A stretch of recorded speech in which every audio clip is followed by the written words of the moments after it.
My name is Omar Ford, and I'm the managing editor of MDDI, and we are at Using Biomaterial and Biomimetics Innovations for Precision Medicine and 3D Printing. This is our last panel of the day, last but not least. So I hope everyone has been enjoying the conference so far. It's been a pretty good for myself.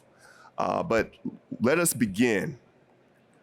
Biomaterials play a key role in applications such as tissue engineering and repair, customized implants, drug delivery, and surgical aids. While additive manufacturing enables free-form manufacturing and mass customization, it is also an enabling technology for the clinical implementation of the important precision biomaterials. Our experts will discuss ways that they are using bioprinted materials coupled with precision medicine to tailor treatments that improve patient outcomes. And now I'd like to introduce our panelists from left to right. Sure. Hello. Hi, I'm Todd Astor. I'm the founder and CEO of Biomimetics. At Biomimetics, we are using microfluidic technology to try to create the next generation of artificial organ devices, addressing the two major impediments to the current devices, which are blood clotting, blood health, and the efficiency at removing gases and solutes to and from the blood. I'm a physician, specialize in lung failure and lung transplantation, and direct the Lung Transplant Center at MGH. Hi, everyone. My name is Nicole Black. I am the Vice President of Biomaterials and Innovation at Desktop Health. I graduated last year with my PhD from Harvard in Jennifer Lewis's lab, and also was closely collaborating with some surgeons at Mass Eye and Ear. And during this time, we developed a new product that we're calling Phonograft, which is a device for eardrum repair that uses 3D printing and novel materials to mimic the structure of the eardrum and improve placement by surgeons. And so we had spun out a company from that called Beacon Bio, of which I was the CEO and co-founder. We're recently acquired by Desktop Health, which is a healthcare division of Desktop Metal. Hi, and I'm Jeanette Tejanova. I'm Director of Technical Innovation Advanced Analytics from Zomedica. Zomedica is an end-to-end product development company for med devices. So basically what we do is take a product from idea all the way to manufacturing. We're now part of Veranex, which is a one-stop solution for med device product development, including services like design, engineering, clinical services, market access. I've been with Zomedica for 7 years now, leading early phase development, and I'm excited to be here. Sure. Awesome. Well, I'd like to ask our first question of the panel. I want to talk about trends in the space of biomaterials and 3D printing of biomaterials. So what's new around the materials, synthetics versus biomaterials, reproducibility, challenges for clinicians and other end users? Jeanette, could you tackle that one? Yes, I'll try. Yeah, sure. All right. So, I mean, obviously, there's a lot of development in biomaterials, taking from bioinks all the way to some polymers that you can 3D print with. And the challenges that we're trying to address through all this research and developments is basically helping the end users, the patients. If we need to, for example, and I think Todd can touch up on this, like if we need, for example, transplant, obviously there's lack of, we're behind on how much resources we have for transplants. Can we 3D print them? Can we develop them? So all of this research is kind of taking us to that, hopefully soon, but probably some years from now. So there's definitely a lot of development in materials itself. Mm-hmm. Yeah, I can answer that too. Thank you.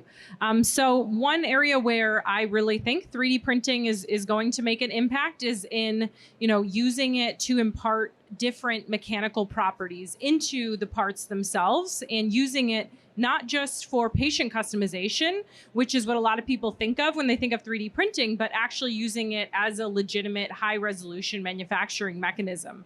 And so our team at Desktop Health, we're really focused on, creating next generation materials that could benefit from the 3D printing and extrusion process, and importantly have benefits for patients through this. And so this is where I think, 3D printing is going to have the biggest impact next, not necessarily with with cell-laden inks and things like that, which are very cool, but very far off from actual commercialization and use, but in more creative uses of synthetic materials and designs through these printing processes.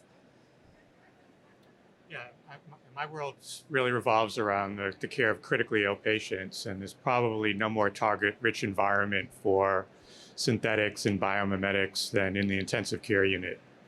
Anything from our extracorporeal devices for patients with organ failure that require filtering of blood, to stents that we use in blood vessels and airways, the vascular connections or cannula that we use in patients, the things that cover wounds, wound care, even down to the containers that hold medications and IV fluids. All of these things that are going to be in contact either directly with the body or substances that go into the body, bring into this whole new area of understanding the interaction with the immune system, blood health, along with the materials that they're in contact with. And this has created just a whole new realm for us to think about as clinicians and as scientists in understanding the materials that we're using, but also understanding coatings and changes that we can make in the surfaces of these materials. And that's really where this whole field of the biomimetics in medicine has come from. So a lot of exciting areas. And in organ transplantation, which is my specialty, the whole future of organ transplantation, which is to put those of us that do this out of work, to make designer organs so that we don't actually need to wait and rely on organs, is the whole future of what we're doing in that field. Now, how can these current biomaterials evolving, how are current biomaterials evolving to enable the transformation of the design, manufacturing, and delivery ecosystem for clinicians and patients in need of medical implants that enable cellular growth? Yeah, and so I think it's, again, about understanding the interaction between the body's immune system and the body's blood system with these materials. And so a lot of what we're trying to do is to understand these properties of materials that have these interactions. And so whether it's the material itself, for example, in organ failure devices, thinking about the membranes that we're using, whether it be something like polymethylpentene in our ECMO devices, or changing the surface by adding some of these polymers like zwitterionic polymers to try to inhibit protein attachment, whether it's using biomimetic design, adding synthetic albumin, human albumin, trying to attach anticoagulants to the surface to prevent blood clotting, even using, as you mentioned, cellularization of the surfaces, like using endothelial cells to line membranes to create a much more biomimetic environment for blood substances going through those. All of these are areas that we're exploring and utilizing for our devices in the intensive care setting. Yeah, I agree with that. Sorry, can you hear me now? That's better. I think two major areas in materials that are going to be developed further, like in the near future. One is biodegradable materials. There's, a small class out there of things like PLA, PLGA, PCL that are used commonly in 3D printing. But these materials don't match the mechanical properties of the tissues in your body and don't quite enable cell adhesion and infiltration as well as other types of biomaterials and natural proteins. And so there definitely is a happy medium where you can design materials that mimic the function of these tissues and the mechanical properties and enable your body to actually harness its own regenerative process during this phase. And so a lot of tissues in your body, for example, we work with the eardrum, are very regenerative on their own. They just really need a scaffold or graft to guide them in this process. And so that's one area where I think a big impact is going to be is developing these resorbable materials that can sort of act as an interim and allow your body to really harness its own natural processes.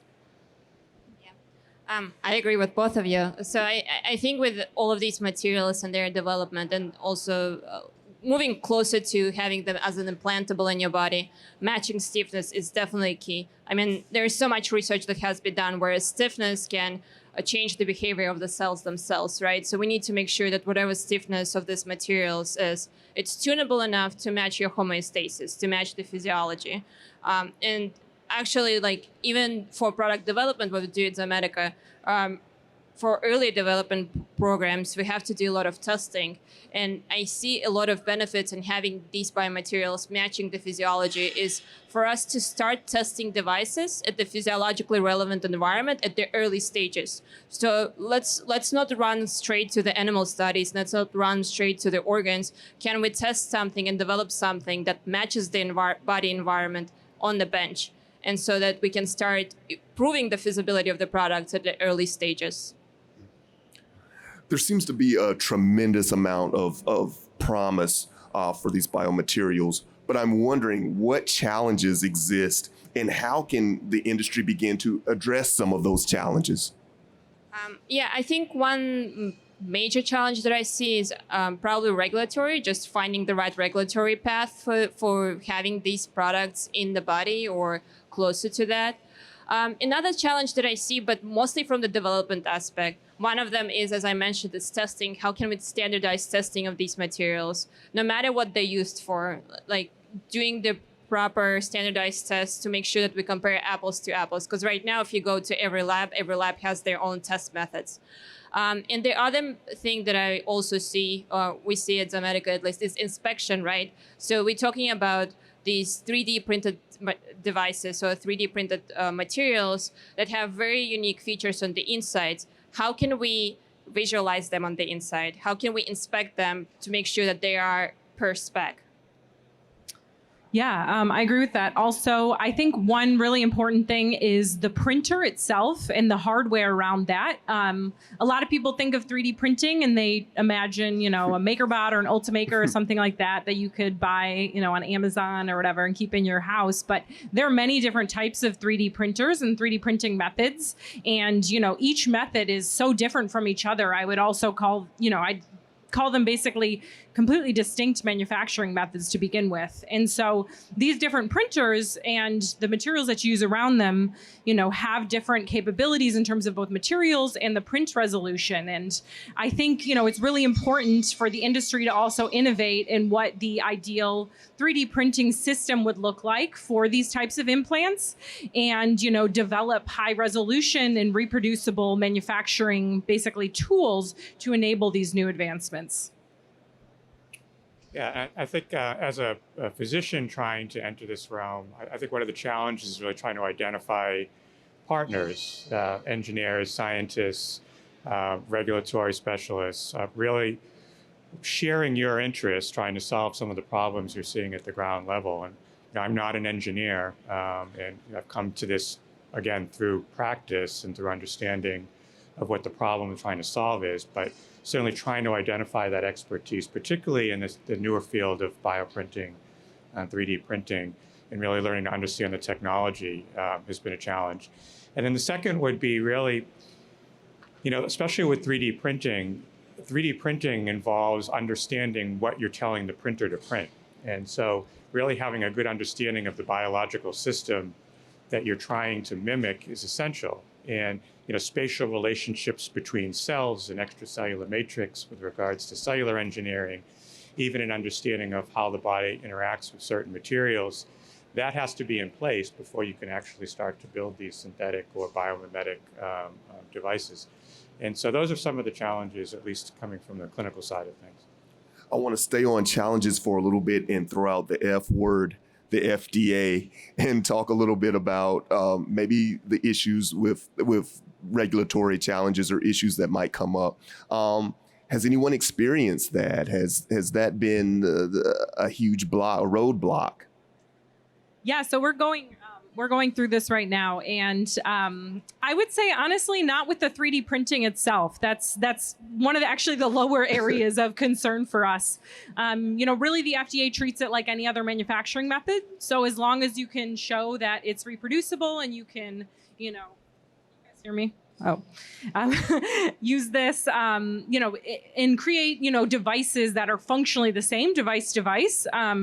That's the same as any other manufacturing method. Really, where I would say the challenge is more so is if you do go down the patient matched route is, fleshing out what exactly the parameters around that. But for actually using it just as a manufacturing mechanism, we've honestly seen more challenges figuring out, biocompatibility testing, extractables and leachables, packaging, sterilization that every other med device company has to go through than we have with the actual 3D printing process.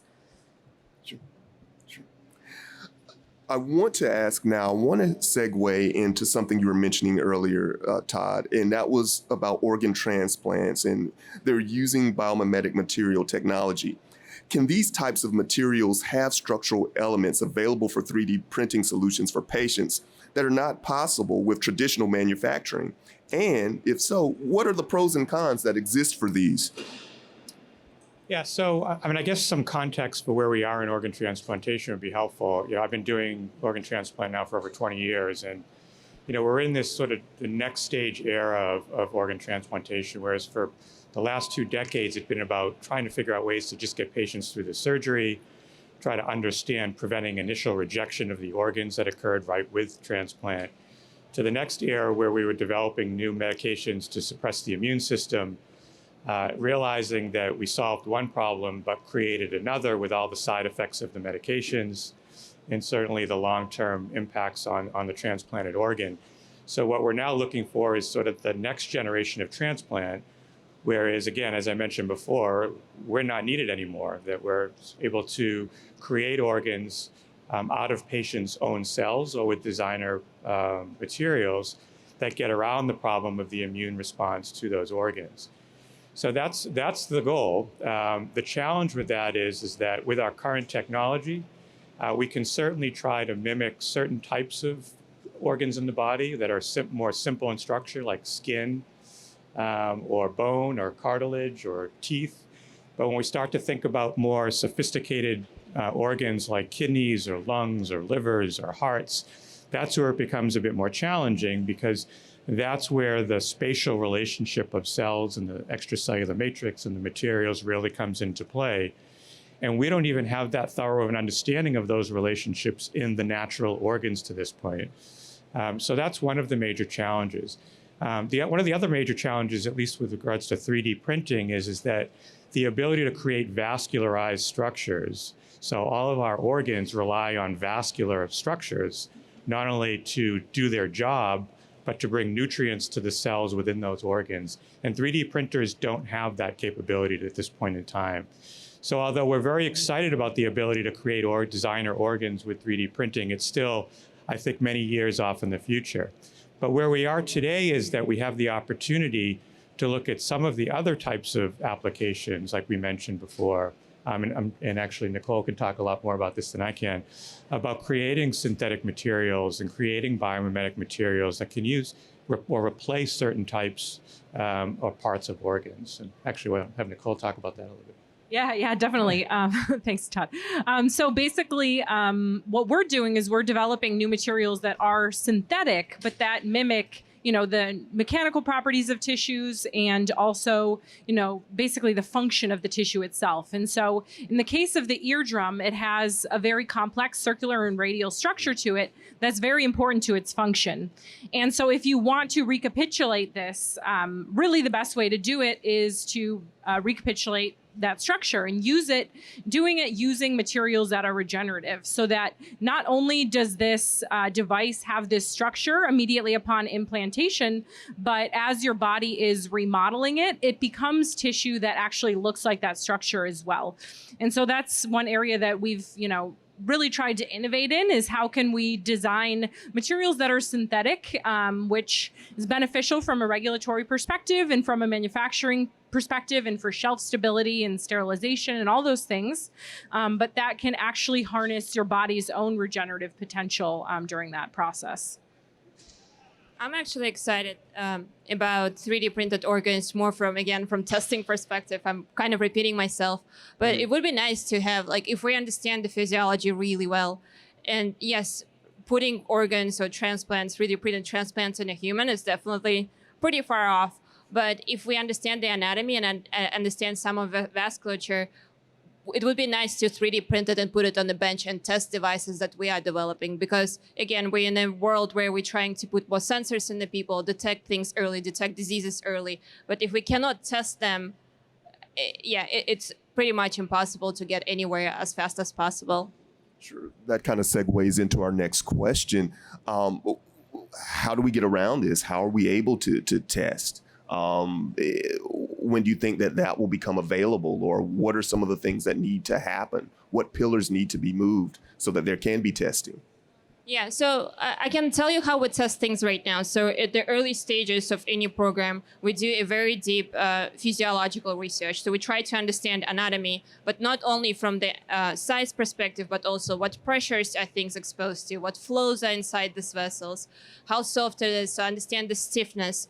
And we literally replicate it on the bench. Obviously, we not 3D print the whole organ, but we try to get sub-assemblies from it. Okay, so now we expose this device to these flows because that's what it's going to be in the body. Now we're going to expose it to this pressure because that's what it's going to be in the body.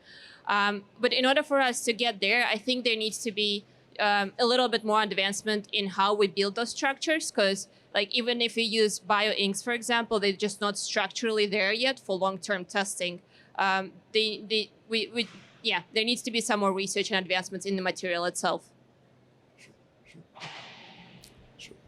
Now, I want to ask, can these materials be used for patient matching? And I think we talked about that a little bit, but want to just delve into that a little bit more. Can some of them be used for patient matching?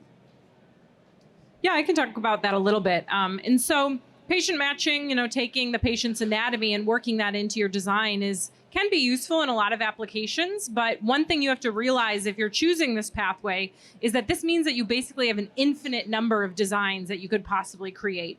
And so thinking of how to validate and test all of these designs is very challenging. And so in our case, when we were thinking about the eardrum, we've worked very closely with two surgeons at Mass Eye and Ear, Drs. Aaron Riemenschneider and Elliot Kozin.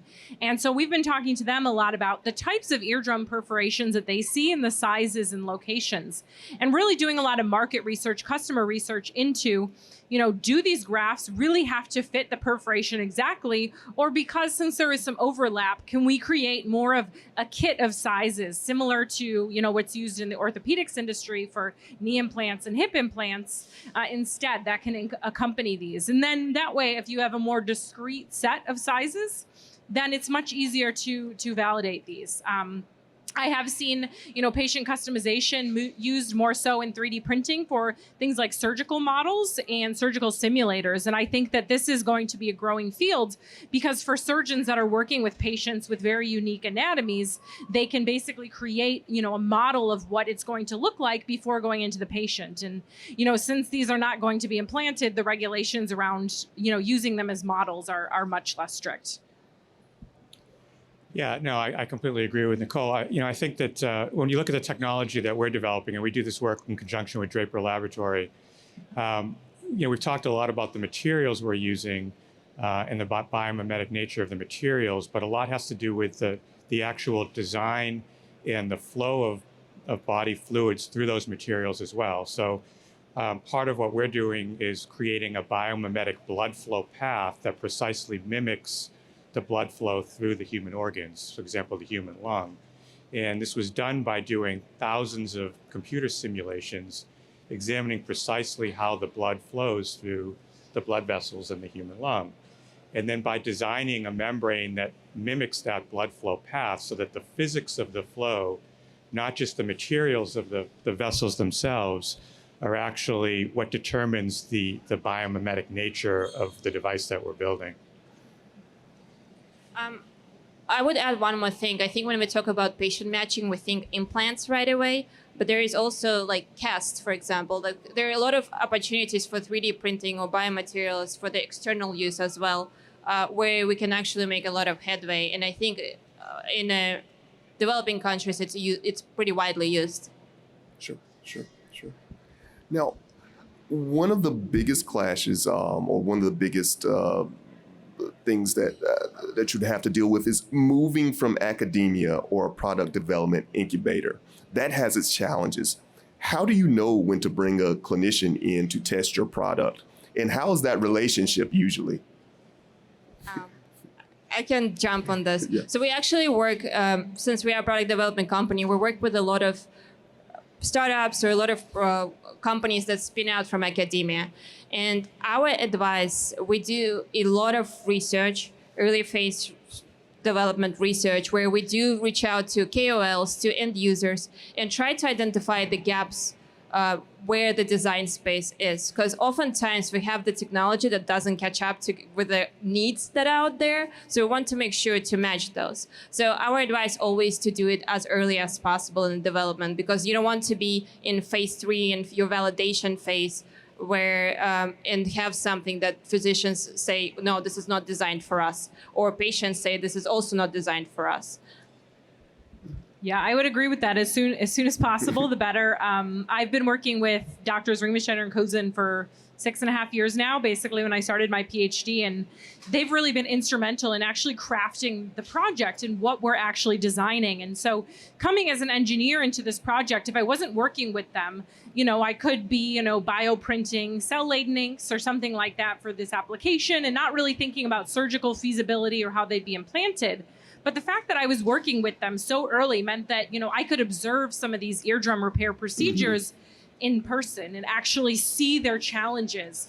And I think not only, having people that you work with closely is important, but looking, outside of your immediate team and, doing customer research on a broad range of populations, because you don't want to, design an entire device that at the end of the day isn't going to be adopted, or say have a device that maybe like 5 to 10% of the market will even be interested in adopting. You really want to figure out what these pain points are and actually have conversations, because you'd be surprised how open and willing clinicians and surgeons are to talk to you about their problems. Like, I feel like frustration with current devices and techniques is one of the top talking points that they like talking to engineers and scientists about. So I think you'd be surprised how willing people are to talk to you and give you their feedback. Yeah, and I can give the other end of that. I do really like talking to engineers and scientists. And I've been an advisor and consultant for many companies over the years, and it is very common to be brought in much too late in the process. It's thought that they need to have a finished prototype to bring in a physician to really comment on that. And I think the problem with that is that a lot, especially with biomimetics, is that in many ways those first stages have become almost a science project, like to try to create the best representation of the organ or the tissue or the biological system, and not actually setting out to solve a specific problem that the clinicians are facing. And you can bite off too much, than you can chew when you're starting to develop these biomimetic devices. And what you want to be focused on is 1 or 2 problems that a specific material, a specific design, those are the things that can be solved. And you also need to be thinking about the cost of some of these materials and how they'll relate to the cost of the device. Clinicians aren't always in tune to that. Administrators at hospitals are in tune to that. So clinicians may think a biomimetic device looks great and it's something that they would use all the time, but they may not have a grasp of how realistic that might be in terms of the end product. So it's important to bring a lot of different clinical views into the picture, maybe not just the physician. Sure. I would add something, Todd. You said something very interesting. I do agree. A lot of companies try to go to the physician when they have a built prototype or something that's very polished. And I don't think it's right, and we don't recommend that at all. Again, that is too late.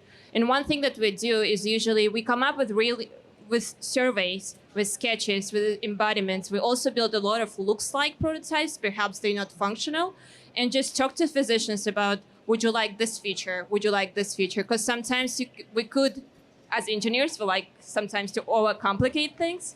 So, and it is not always needed. Sure. Well, let's quantify that for a second. When is too early and when is too late? There is no such thing as too early, because for our phase 0 kickoff meetings, one of the first things we do is put together a task analysis. like for all the users, if the clinician is using it, if the surgeon, how does the nurse interact with the product? How does the patient interact with the product? We go through this task analysis in detail and literally like put, okay, here's the gap. This is area of opportunity. Here we can optimize and improve. So there is no such thing as too early. I think getting expert feedback and expert review as early as possible will help the process. Yeah, I completely agree, but the type of physician you bring in might be different depending on the stage. So at that very early R&D stage, there are certain types of physicians you might bring in that have a really good scientific understanding of the problems that you're trying to solve. And as you get closer to prototype and testing, you want to have some seasoned physicians who understand some of the business side of bringing in these products into clinical practice, and potential physician leaders who understand the adoption of innovation in clinical practice, which is a skill that not all physicians at hospitals have. And so I think it's important not only to identify physicians, but certain types of physicians at different stages of development. So I definitely shouldn't bring a finished prototype in front of a physician or a clinician. That's enough. Don't send it out for extractables and leaching testing before you've showed it to a physician. Sounds great. Sounds great. Well, getting to the market fast is key.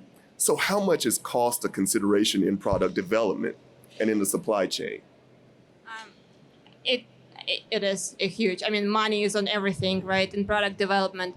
And a lot of companies that come to us, depending on how big of the company, right, most of the startups have very limited resources. So we need to streamline what we provide to them and kind of help them give as a consulting company, giving them an advice on how to streamline their activities to gain more money or to go back to the investors, to what data to collect. So cost plays a huge role in product development, especially for startups. Yeah, for sure. And I think considering your timelines too, I think one thing that really helped us accelerate our progress was spinning out from academia and being more of an industry setting, because our goals at the end of the day are less about the science, which you could investigate forever, optimize forever, iterate forever. But once you're in industry, you start having timelines and when you want things to get to market. And honestly, there's competitors out there now. You want to be able to compete with them in a reasonable time frame, and realize when your IP is going to expire, and there's just more considerations than if you were just staying in academia. Yeah, I mean, a lot of the companies I've advised, it's interesting. They've started out with a slow timeline and using potentially the best materials or the best biocoating that they can use in the system to try to achieve the best results, understanding that those materials may not actually be the ones that they want to use in the end. And to me, that doesn't make a lot of sense from a practical standpoint, because that's going to extend your timeline so far out. And if you're not going to be using that material for the final product, it doesn't make sense to me to sort of to have that moving along and then have to step back and sort of do everything all over again with in vitro testing, animal testing.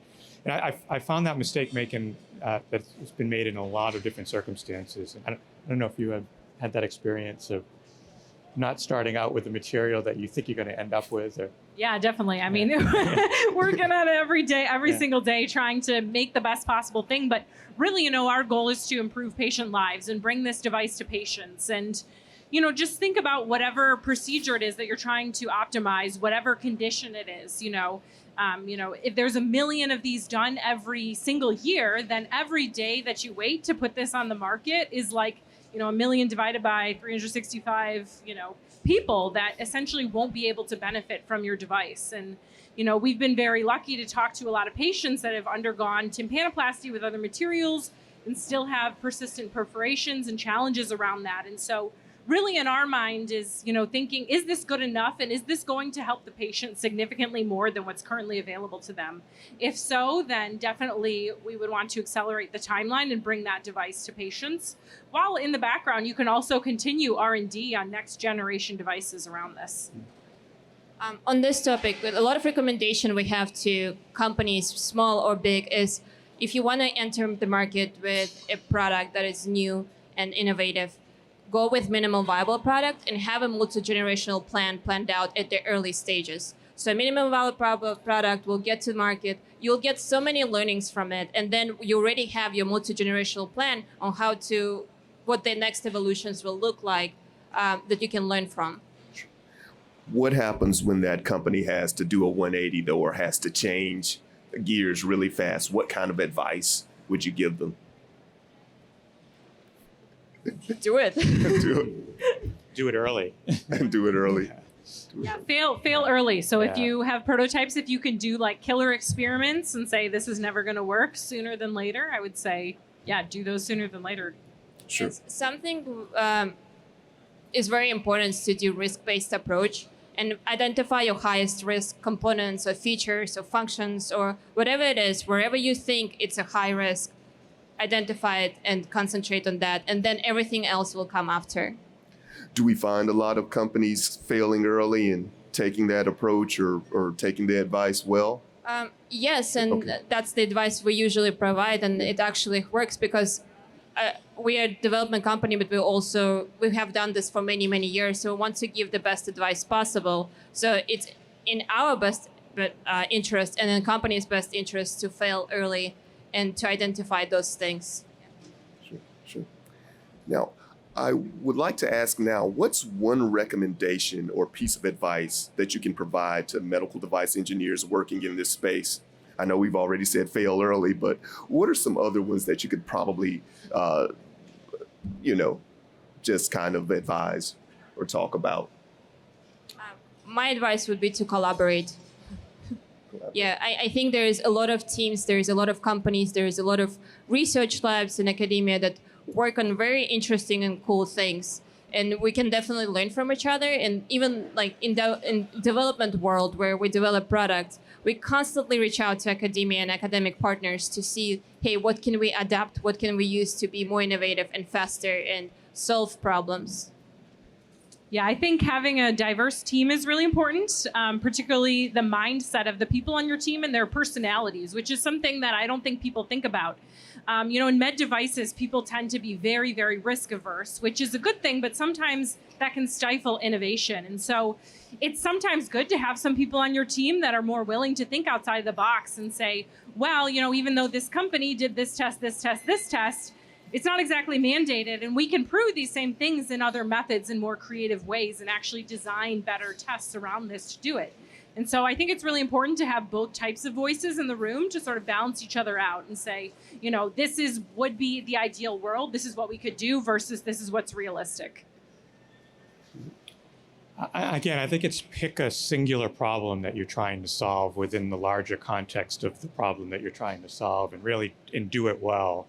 And really take that design to value approach that you're going to create a solution to that one problem, also recognizing the trade-off of costs, and scalability and so forth. So I think the mistake is always just biting off too much, trying to solve too many problems with that one device or that one innovation. And I think that's where companies get into trouble.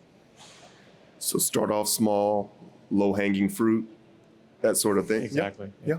Sounds good. Well, now I'd like to open up the floor for questions of our panelists. We have a little bit of time left. So we're going to open up the floor.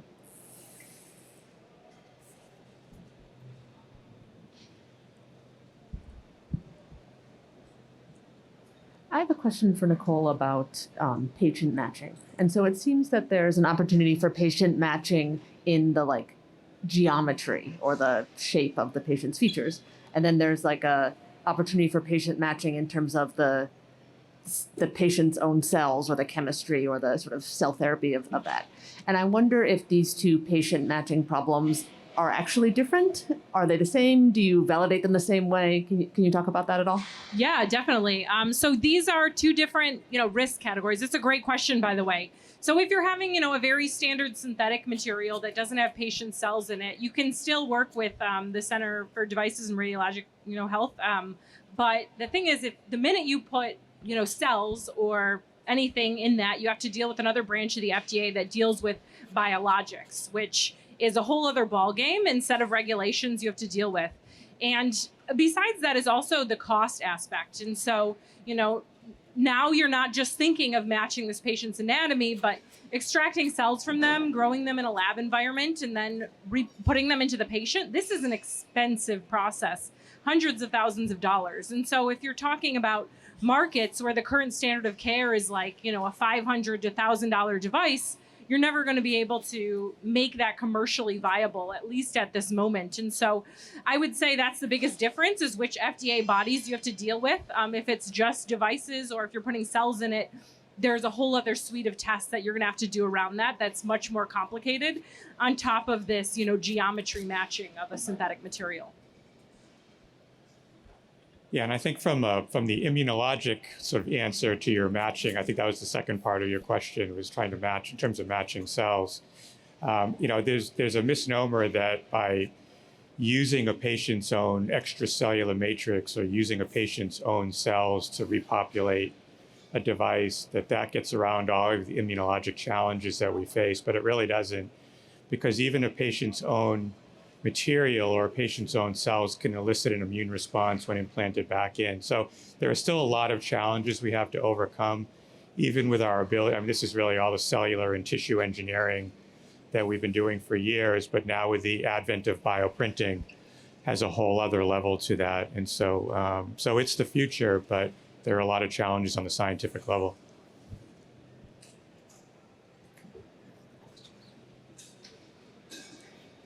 I might ask one question for Nicole. Coming out of academia, was it particularly difficult to move into industry? Were the philosophies just so radically different? How did you all deal with that? Yeah. We were actually just talking about this together right before. Coming out of academia, it's just, you have different milestones. And I think, first of all, the organizational structure is completely different. In academia, usually you have a PI, and then everyone is sort of, on the same level. There's just like a group of, 5 to 100 people that all just report to the PI. Once you move into industry and you start building your team, there is more of a reporting structure, organizational structure, but this makes you much more efficient because you all have a common goal and can really focus within this. So instead of having completely different projects that you're maybe helping with here or there, you have a singular goal. And so I think, this has really helped accelerate us moving out of academia and into industry.